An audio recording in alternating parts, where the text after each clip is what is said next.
ব্যাখ্যাতীত রহস্য শুধু আমাদেরই রোমাঞ্চিত করে না, বিজ্ঞানী আর গবেষকদের কাছেও তা দারুণ আকর্ষণীয়। বছরের পর বছর ধরে গবেষকরা বিভিন্ন ঐতিহাসিক রহস্য এবং ধাঁধা সমাধানের চেষ্টা চালিয়ে আসছেন।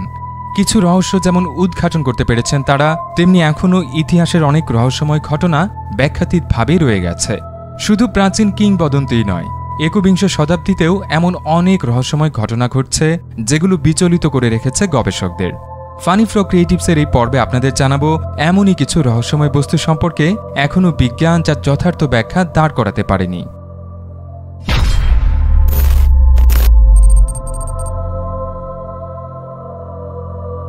সুমেরীয় রাজাদের তালিকা।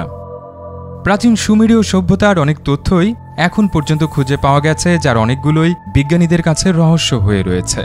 সুমেরীয় বিভিন্ন সূত্র থেকে জানা যায়, বলতে গেলে অমর 8 জন শাসক পৃথিবীকে 2,41,200 বছর ধরে শাসন করেছিলেন।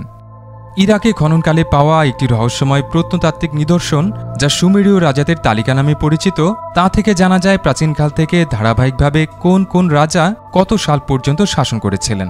সেই সাথে তাদের শাসনাধীন এলাকা কত দূর পর্যন্ত বিস্তৃত ছিল তারও একটা ধারণা পাওয়া যায়। স্বাভাবিকভাবেই শিলালিপিটির পাঠোদ্ধার করতে বিজ্ঞানী আর গবেষকদের বহুদিন সময় লেগেছিল, কিন্তু সম্পূর্ণ পাঠোদ্ধার করার পর জানা যায় শিলালিপিতে শুধু শাসকদের তালিকায় ছিল না, বহু প্রাচীন এবং ঐতিহাসিক ঘটনা কিংবা কিংবদন্তিরও উল্লেখ রয়েছে সেখানে। অন্যান্য সূত্র থেকে ওইসব ঘটনাগুলো সম্পর্কে জানা যায়, যে কারণে অনেক গবেষকই শিলালিপিটির সত্যতা সম্পর্কে নিশ্চিত হন। তবে গবেষকরা স্বাভাবিকভাবে দারুণ বিস্মিত হয়েছিলেন তালিকার প্রথম 8 জন রাজার শাসনকাল বের করার পর। প্রত্যেকেই 20 থেকে 40 হাজার বছর ধরে শাসন করেছিলেন বলে উল্লেখ রয়েছে ওই তালিকায়। আরেকটি রহস্য হচ্ছে রাজাদের শাসনকালের সময় ধীরে ধীরে কমে যাওয়া। মূলত মহাপ্লাবনের পরেই কিশ নামে নতুন রাজবংশের রাজাদের কেউ কেউ 1 থেকে 1,500 বছরের মতো রাজত্ব করেছিলেন, কিন্তু এরপর থেকেই তা ক্রমেই মানুষের স্বাভাবিক গড় আয়ুর মধ্যে চলে আসে। যদিও এসবই শিলালিপি থেকে প্রাপ্ত তথ্য, কিন্তু আসলে কি ঘটেছিল কিংবা এই শিলালিপিটি কতটা নির্ভরযোগ্য তা নিশ্চিত হওয়ার মতো কোনো প্রমাণ অবশ্য এখনও বের করতে পারেননি গবেষকরা। উলফ বার্টের তলোয়ার। 850 খ্রিস্টাব্দ থেকে 11 শতকের শেষ পর্যন্ত সমস্ত ইউরোপেই উলফ বার্টের নামাঙ্কিত বেশ কিছু তলোয়ারের খোঁজ পাওয়া যায়, কিন্তু আশ্চর্যের বিষয় হচ্ছে ইতিহাস বা কোনো কিংবদন্তিতেও উলফ বার্টের নামের কোনো অস্তিত্ব খুঁজে পাওয়া যায় না। তবে যাই হোক, উলফ বার্ট নামের এই ব্যক্তি অবশ্যই ছিলেন এবং তিনি অস্ত্র, বিশেষ করে তলোয়ার তৈরির একজন সুদক্ষ কারিগরও ছিলেন নিঃসন্দেহে। বিভিন্ন তথ্য থেকে জানা যায় এখন পর্যন্ত বিশ্বের বিভিন্ন জায়গায় 100 থেকে 170টির মতো উলফ বার্টের তৈরি করা তলোয়ার খুঁজে পাওয়া গেছে। সুইডেন এবং আমেরিকার গবেষকরা বের করেছেন এগুলোর মধ্যে 2 ধরনের তলোয়ার রয়েছে। ইস্পাতের বিশুদ্ধতা বা কার্বনের শতকরা পরিমাণ ছাড়াও তলোয়ারে খোদাই করা নামের বানানেও পার্থক্য পাওয়া যায়। এতে করে গবেষকরা নিশ্চিত হন যে উলফ বার্টের তৈরি করা তলোয়ারগুলো এতই ভালো ছিল যে 10ম শতাব্দীর দিকে কেউ এর নকল তলোয়ার তৈরি করা শুরু করেছিলেন। আবার অনেক গবেষকের মতে উলফ বার্টের তৈরি তলোয়ার অনেক শিক্ষানবিশ কারিগরকে দারুণভাবে অনুপ্রাণিত করেছিল। তারা চেষ্টা করছিল উলফ বার্টের মতো তলোয়ার তৈরির, এবং তাদের তৈরি করা তলোয়ারেও উলফ বার্ট নামটি খোদাই করে দিয়েছিল তারা। Atlantis ring. মিশরের পিরামিড এখনও মানব ইতিহাসের সবচেয়ে রহস্যময় স্থাপনা। পিরামিড তৈরির পেছনে রয়েছে এক গাদা তত্ত্ব। বিজ্ঞানী আর গবেষকরা যেমন এর একটি সাধারণ ব্যাখ্যা দাঁড় করানোর চেষ্টা করেছেন, তেমনি এলিয়েন বা আটলান্টিসের মতো অনেক অদ্ভুত ধারণাও তৈরি হয়েছে পিরামিড তৈরির পেছনে। যাই হোক, 1860 সালে বিখ্যাত ফরাসি প্রত্নতত্ত্ববিদ মার্কিউস ডিগ্রা মিশরের প্রত্নতাত্ত্বিক খননকালে অস্বাভাবিক একটি আংটি আবিষ্কার করেছিলেন বলে জানা যায়। কয়েক হাজার বছরের পুরনো ভঙ্গুর এই আংটিটি গবেষকদের কাছেও ছিল ব্যাখ্যাতীত রহস্য।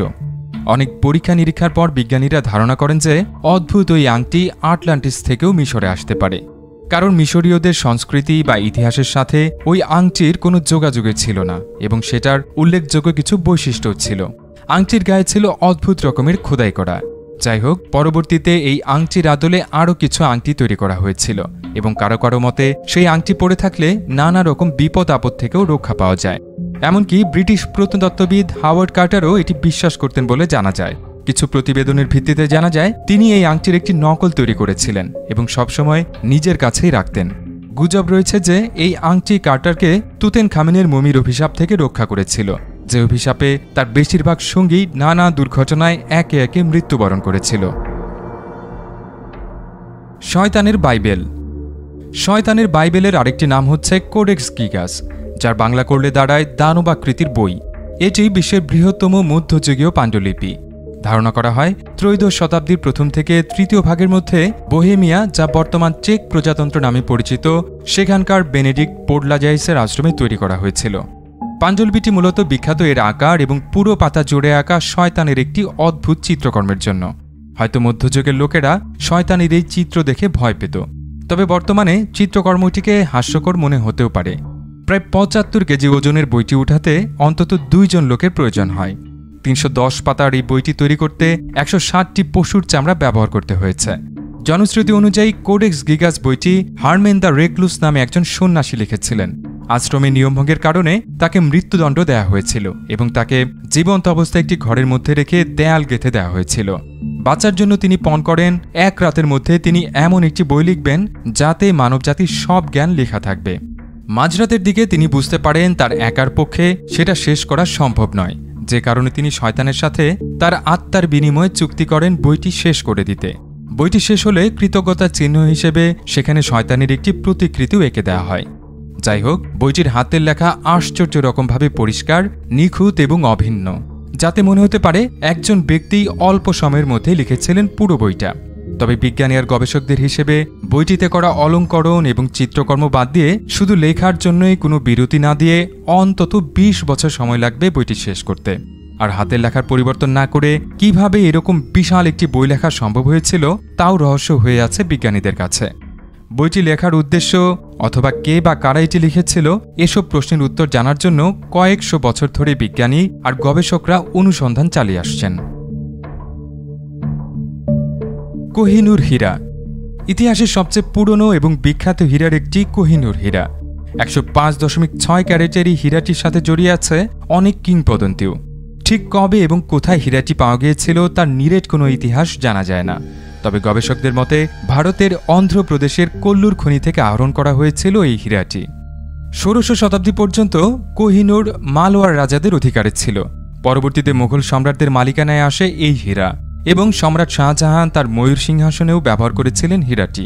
এরপরে হীরা বেশ কয়েকবার মালিকানা পরিবর্তন হয়েছে এবং শেষ পর্যন্ত 1850 সালে এটি ইস্ট ইন্ডিয়া কোম্পানির কোষাগারে জমা হয় এবং তা ইংল্যান্ডে পাঠিয়ে দেওয়া হয়। কিন্তু এ সময়ের মধ্যেই হীরাটির সাথে দুর্নামও জড়িয়ে যায়। এটি অভিশপ্ত বলেও গুজব উঠেছিল। অনেকে বিশ্বাস করতেন কোহিনুর যে পুরুষের হাতে যাবে তার জন্যই দুর্ভাগ্য বয়ে আনবে। এর প্রমাণ হিসেবে দেখানো হয় বিভিন্ন সময় যারা এই হীরার মালিক ছিলেন তারা সবাই ষড়যন্ত্র, অন্তর্ঘাত বা ভয়াবহ যুদ্ধে মৃত্যুবরণ করেছেন। ইংল্যান্ডের রাজপরিবারও এই অভিশাপের কথা বিশ্বাস করত, যার ফলস্বরূপ রাজপরিবারের নারীরাই শুধু এই হীরাটি ব্যবহার করার সুযোগ পায়। রানী ভিক্টোরিয়া ব্রোচের মধ্যে ব্যবহার করতেন এই হীরা। পরে রানী আলেকজান্দ্রা এবং রানী ম্যারির মুকুটেও বসানো হয়েছিল হীরাটি। সবশেষে 1937 সালে রানী এলিজাবেথের মুকুটে বসানো হয় কোহিনুর হীরা। 2002 সালে তার মৃত্যুর পর কোহিনুরের জায়গা হয় টাওয়ার অফ লন্ডনের জুয়েল হাউসে। বাসবির স্টুপ চেয়ার। থমাস বাসবির অভিশপ্ত চেয়ারের কথা হয়তো অনেকেই জানেন। ইংল্যান্ডের উত্তর ইয়র্কশায়ারের একটি জাদুঘরে দেখতে পাবেন বাসবির স্টুপ চেয়ার বা মৃত মানুষের চেয়ার নামের এই রহস্যময় চেয়ারটি। ওক কাঠে তৈরি একটি সাধারণ পুরনো চেয়ারের মতোই দেখতে এই চেয়ারটি কিন্তু জাদুঘরটির দেয়ালে ঝুলন্ত অবস্থায় রাখা আছে। এর কারণ হচ্ছে কোনো দর্শনার্থী যাতে ভুল করেও চেয়ারটিতে বসতে না পারে। অনেকেই বিশ্বাস করেন কেউ যদি ওই চেয়ারটিতে বসে তবে সে নিশ্চিতভাবে দুর্ঘটনায় মৃত্যুবরণ করবে। ইতিহাস থেকে জানা যায় 1702 সালে থমাস বাসবি নামে একজনকে খুনের অপরাধে ফাঁসিতে ঝুলিয়ে মৃত্যুদণ্ডের রায় দেওয়া হয়। থমাসের শেষ ইচ্ছা ছিল তার অতি প্রিয় সরাইখানাতে গিয়ে সামান্য মদ্যপান করবে। তার ইচ্ছা অনুযায়ী তাকে সরাইখানাতে নিয়ে মদ দেওয়া হয় এবং তারপর থমাস বলেন, এখন আমি মৃত্যুবরণ করতে যাচ্ছি এবং এখানে আর কখনোই ফিরে আসব না, কিন্তু যে আমার এই চেয়ারটিতে বসবে সেই মৃত্যুবরণ করবে। বাসবির মৃত্যুর 10 বছরের মধ্যে কেউ চেয়ারটিতে বসার সাহস দেখায়নি, কিন্তু একদিন একজন সরাইখানার চিমনি পরিষ্কার করতে এসে চেয়ারটিতে বসে এবং পরের দিন সে ছাদ থেকে পড়ে মারা যায়। ওই দিন থেকে চেয়ারটিকে রীতিমতো অভিশপ্ত বলে গুজব ছড়ানো শুরু হয়। এই গুজবকে মিথ্যা প্রমাণ করার জন্য অনেকে এই চেয়ারটিতে বসার সাহস দেখিয়েছিলেন। আর 1712 থেকে 2009 সাল পর্যন্ত অন্তত 60 জন ব্যক্তি চেয়ারটিতে বসার পর দুর্ঘটনায় মারা গেছে বলে জানা যায়। এরপর চেয়ারটিকে জাদুঘরে দান করে দেওয়া হয় এবং তারপর থেকে এটি দেয়ালে ঝুলন্ত অবস্থাতেই রয়েছে। স্কনের পাথর। এটি শুধুমাত্র একটি বড় পাথর খণ্ডই নয়, এটি স্কটল্যান্ডের একটি অত্যন্ত পবিত্র জিনিস হিসেবেই গণ্য হয়। স্থানীয় জনশ্রুতি অনুযায়ী এই পাথরটির একটি অনন্য ক্ষমতা রয়েছে। এটি সাধারণ মানুষ থেকে প্রকৃত রাজাকে আলাদা করতে পারে, কারণ সাধারণ কোনো মানুষ এই পাথরটিতে স্পর্শ করলে এটি সশব্দে চৌচির হয়ে যাবে। জনশ্রুতি অনুসারে এই পাথরটির ইতিহাস খ্রিস্টপূর্ব প্রথম সহস্রাব্দের। অনেকের মতে ফারাও দ্বিতীয় রামসিসের স্কোটা নামে এক মেয়ে ছিল। রাজকুমারী স্কোটা মধ্যপ্রাচ্যের বিভিন্ন জায়গায় ঘুরে ঘুরে অবশেষে স্পেনে পৌঁছান এবং আয়ারল্যান্ডের দিকে অগ্রসর হন।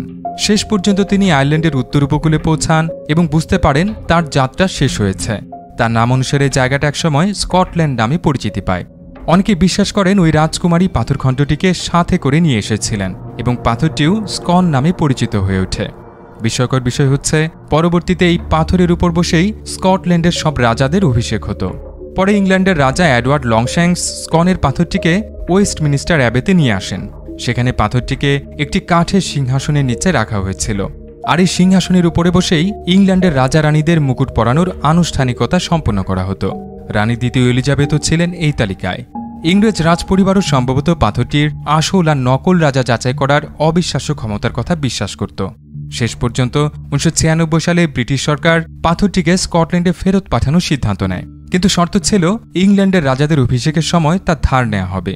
1996 সালের 30 নভেম্বর স্কনের পাথরটি স্কটল্যান্ডের কাছে হস্তান্তর করা হয়। বর্তমানে এটি এডিনবার্গ প্রাসাদের কাছে রক্ষিত আছে। পিরি রাইসের মানচিত্র। 1503 সালে অটোম্যান সাম্রাজ্যের নৌসেনাপতি এবং মানচিত্রবিদ পিরি রাইস বিশ্বের একটি মানচিত্র তৈরি করেছিলেন। যদিও বর্তমানে মানচিত্রটির মাত্র 1/3 অক্ষত আছে, তবে এর মূল বিশেষত্ব হচ্ছে এটি বেশ নির্ভুলভাবে আঁকা হয়েছিল। সেই সময়ের হিসেবে যাকে এক কথায় অসম্ভব একটি কাজই বলা যায়। মানচিত্রে খুব নির্ভুলভাবে ইউরোপের পশ্চিম উপকূল এবং উত্তর আফ্রিকার কিছু অংশ দেখানো হয়েছে। সেই সাথে মানচিত্রে আপনি সহজেই ব্রাজিলের উপকূল শনাক্ত করতে পারবেন। এছাড়া দক্ষিণ আমেরিকার শেষে অ্যাজোর্স এবং ক্যানারি দ্বীপপুঞ্জও এতে সংযুক্ত করা হয়েছে। বলা যায় মানচিত্র তৈরির ক্ষেত্রে এটি অনন্য এবং নির্ভুল। অনেক গবেষকের মতে মানচিত্রটিতে অ্যান্টার্কটিকার কিছু অংশও দেখানো হয়েছে, যার মানে সেই সময়েও মানুষ অ্যান্টার্কটিকা সম্পর্কে জানত। কিন্তু জানেন নিশ্চয়ই অ্যান্টার্কটিকা মহাদেশে আবিষ্কার করা হয় 19 শতকে। তবে অনেকেই মনে করেন পিরি রাইসের মানচিত্র খুব একটা নির্ভুল নয়, এমনকি ওই সময়ও ছিল না। যেমন মানচিত্রে অ্যান্টার্কটিকার উপকূলকে দক্ষিণ আমেরিকার উপকূলের সাথে অনেকটাই সংযুক্ত দেখানো হয়েছে, যদিও বাস্তবে দুই উপকূলের সবচেয়ে সংকীর্ণ অংশও 800 কিলোমিটারের কম নয়। যাই হোক, পিরি রাইসের বক্তব্য থেকে জানা যায় মানচিত্রটি তৈরির সময় তিনি 10টি আরব সূত্র এবং 4টি ভারতীয় মানচিত্রের সাহায্য নিয়েছিলেন। তারপরও কোনো ধরনের আধুনিক প্রযুক্তির সাহায্য ছাড়াই সেই সময়ে এতটা নির্ভুল মানচিত্র তিনি কিভাবে তৈরি করেছিলেন তা আজও রহস্য হয়ে রয়েছে। চোখ ধাঁধানো যুগান্তকারী সব উদ্ভাবন বা বাজারে আসা নতুন প্রযুক্তিপণ্য, বিস্ময়কর গ্যাজেট এবং আগামী দিনের প্রযুক্তি সম্পর্কে জানতে সাবস্ক্রাইব করুন টেকবাউন্ড।